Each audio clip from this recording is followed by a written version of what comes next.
Está Hugo Magonza, que es el director del CEMIC y titular de ACAMI. Gracias por venir, Magonza. A ver, esta semana aumentaron las cuotas de la medicina prepaga, creo que 7%.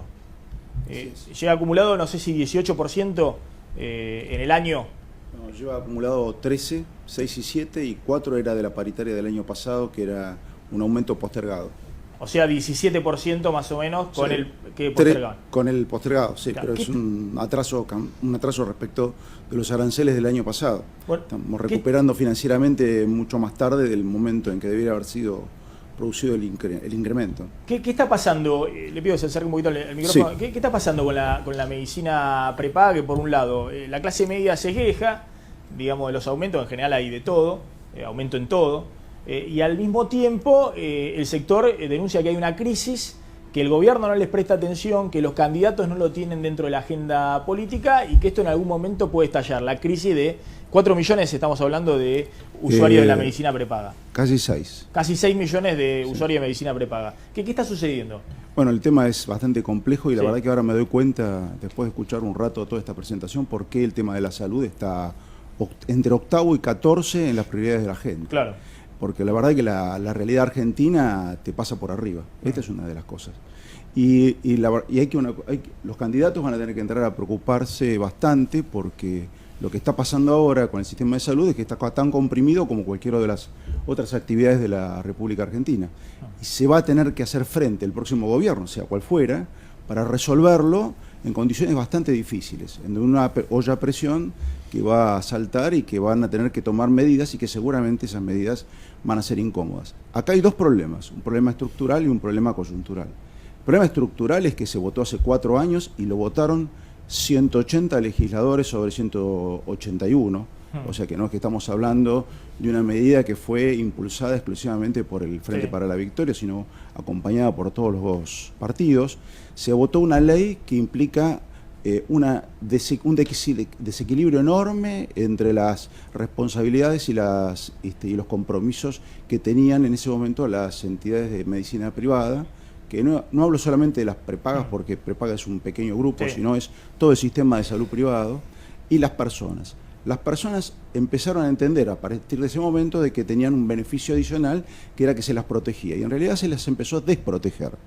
Básicamente porque el Estado le empezó a transferir a las empresas, creyendo que eran las empresas las que iban a pagar los costos, las responsabilidades por sus coberturas. Las coberturas crecen por encima del costo de vida, esto es economía simple, 25% de la República Argentina por encima del costo de vida, no del INDEX, sino el costo de vida de las consultoras, y hay que pagar salarios, 66% a 70% de esos salarios y remuneraciones de los profesionales están atados a los ingresos, y mucho de eso está atado a paritarias. Por ejemplo, en esta semana están negociándose las paritarias, y en la medida en que crecieron los costos, muchos de estos costos, producto también por legislaciones que se han ido incorporando a la cobertura, que uno le dice, por ejemplo, la ley de obesidad, la ley de infertilidad y otras tantas leyes que me parecen desde el punto de vista conceptual muy bueno, pero siempre y cuando alguien lo hubiera reglamentado adecuadamente y hubieran dicho de dónde salían los fondos.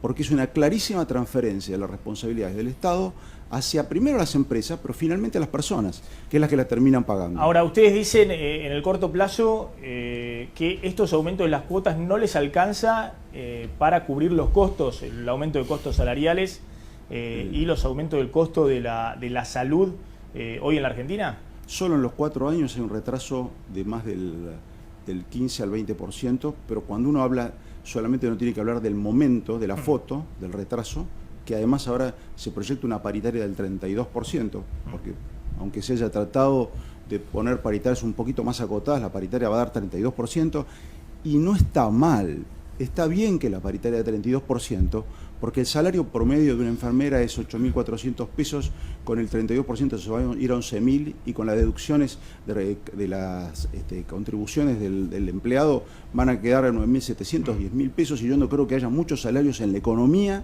que estén en ese nivel. Alguien que hace un trabajo profesional y que con una enorme carga que tiene que ver con lo vocacional, esa gente tiene que tener esa recuperación. Pero para que haya la recuperación tienen que generarse los fondos.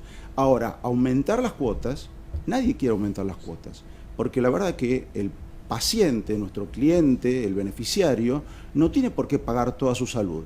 La salud es responsabilidad del Estado por la Constitución Nacional.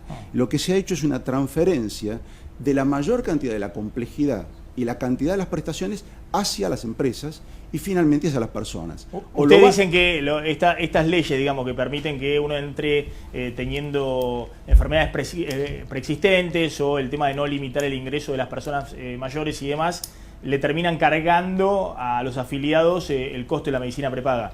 Obviamente, el sistema de cobertura médica en la República Argentina es probablemente el mejor en cantidad de cobertura y en calidad, por lo menos para los que acceden. No muchos acceden, y con lo cual es una pena porque deberían acceder unos cuantos más. Es uno de los mejores del mundo, pero lamentablemente no puede soportar el problema social de la sociedad. No puede a los enfermos absorberlos sin tener un incremento de cuota, por lo menos a través de lo que viene porque si no lo termina pagando la gente. Lo vamos a seguir discutiendo, vamos a ver. Me parece que es un tema delicado, ¿no? En un sector que además se ha concentrado mucho, ¿no? Que hay dos grandes jugadores, Swiss Medical, OSDE y demás, y también hay otros jugadores más pequeños que han perdido capacidad también financiera y demás para responder. Ahora, también es cierto que el lado de la clase media, la clase media el año que viene va a estar con los aumentos de tarifa que alguno va a hacer, digamos. Sea Scioli, Macri, Massa, vienen los aumentos tarifarios, vienen los aumentos permanentes de la inflación, de los servicios privados que han aumentado mucho, y bueno, encima el tema de la medicina prepaga, ¿no? Que para la clase media, para un sector de la clase media, estos 6 millones de usuarios, es algo que se resisten a dejarlo, digamos, ¿no? Es una especie de insumo esencial en la canasta de cierto sector de la clase media. Lo primero que hay que tratar de hacer es que la gente no lo vea como una cosa que si la pierde no tiene alternativa. El Estado debe generar alternativas para que la elección de una cobertura médica sea una opción y no una necesidad. No se sientan cautivos de un sistema. Pero para eso tiene que generar reglas claras como en cualquier parte de la economía. Esto también tiene un componente de la economía porque cualquiera que está fuera del sistema se puede incorporar al sistema enfermo, tomar los recursos y volver a salir. A ver, en cualquier lugar del mundo eso se comporta la gente de igual manera, con una racionalidad en su comportamiento y un egoísmo que es el egoísmo habitual del comportamiento humano.